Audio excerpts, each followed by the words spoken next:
ఏపీకి మంచు ఖండం అంటార్టికాకు లింకా? అసలు ఎక్కడ మన ఆంధ్రప్రదేశ్, ఎక్కడో వేల కిలోమీటర్ల దూరంలో ఉన్న మంచుగడ్డల అంటార్టికా ఖండం.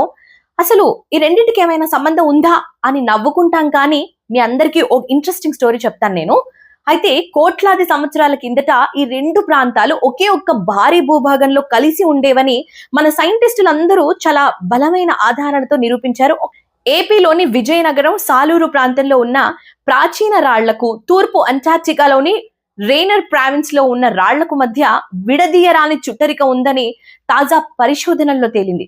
సో ఇక్కడి రాళ్ళు, అక్కడ దొరికే రాళ్ళు ఒకే వయసు, ఒకే రకమైన రసాయన లక్షణాలు, ఖనిజాలు కలిగి ఉండటమే ఇందుకు పక్కా నిదర్శనం అంట.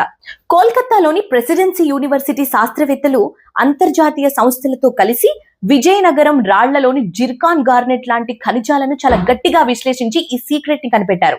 సుమారు 1000 మిలియన్ సంవత్సరాల క్రితం ఈ రెండు ప్రాంతాలు కలిసి ఒకే ఒక మహాపర్వత శ్రేణిగా ఉండేవంట. ఆ తర్వాత జరిగిన భౌగోళిక మార్పుల వల్ల గోండ్వానా మహాఖండం విడిపోయినప్పుడు భారతదేశం ఉత్తరం వైపు, అంటార్టికా దక్షిణ ధ్రువం వైపు కదిలిపోయి మధ్యలో హిందూ మహాసముద్రం వచ్చిందంట. అయితే వేల కిలోమీటర్ల దూరం వీటిని వేరు చేసిన విజయనగరం కొండలు తమ ప్రాచీన బంధాన్ని ఇంకా దాచుకున్నాయని సైంటిస్టులు చెప్తుంటే ముక్కున వేలేసుకోవాల్సిందే కదా.